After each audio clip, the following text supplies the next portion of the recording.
This is our first activity. We decided to connect the lymphatic system and the circulatory system. So we're going to start with a digital resource, which is a TED Ed video. So we're just going to start by showing the first little bit of this clip.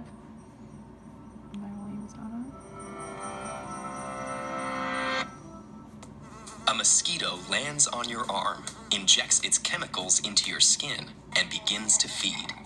You wouldn't even know it was there if not for the red lump that appears, accompanied by a telltale itch.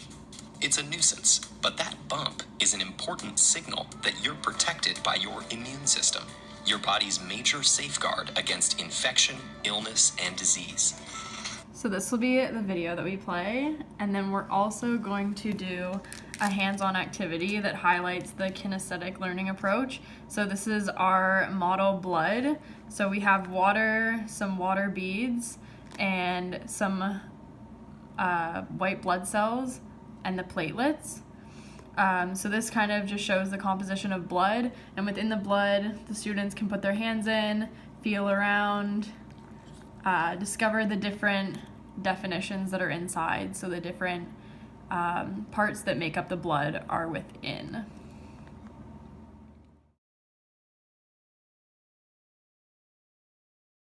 Our second activity connects the skeletal system and muscular system. So we'll have this model here that the students can bend and discover different joints of the skeletal system. We'll also have them record on chart paper what they already know about the bones. So that's an assessment for learning.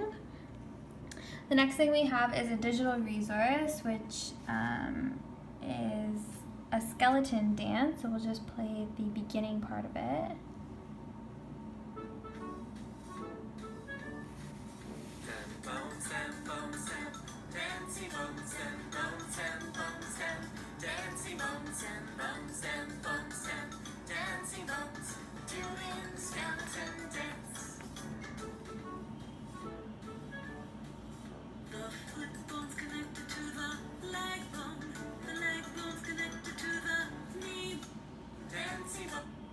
So the video goes on to explain how the different bones are connected, and this will lead into how our body moves as the muscles are attached to the bones to help us move. So students can explore the different types of joints, and the activity that we'll have to follow is a joint building activity.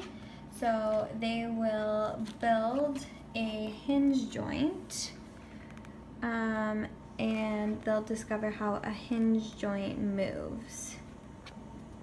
By building a hinge joint, the students can discover how the muscular system is connected to the skeletal system because they see how the ligaments help the bones move. Our third activity connects the respiratory system and the circulatory system. So this center has two activities. So we'll have the straw breathing activity for the respiratory system. At this activity, there'll be 4 students and a recorder. So one student will just be breathing normally. The second student will be breathing 5 breaths from a toilet paper roll, like so. Another student will be breathing from a straw, and another student will be breathing from a coffee stirrer. And so then the recorder will start the recorder at the timer, and the students will try to blow the tinfoil balls to cross the ruler, and we'll record the different times. So it relates to how asthma affects breathing rate. And the second activity will relate to the circulatory system. So it will relate to how exercise affects our heart rate. So we will teach the students how to measure their resting heart rate, how many beats in a minute, and we have a stethoscope that they can use. And then we'll have them do jumping jacks and record their heart rate after exercise, and have them do a graph which will relate to math.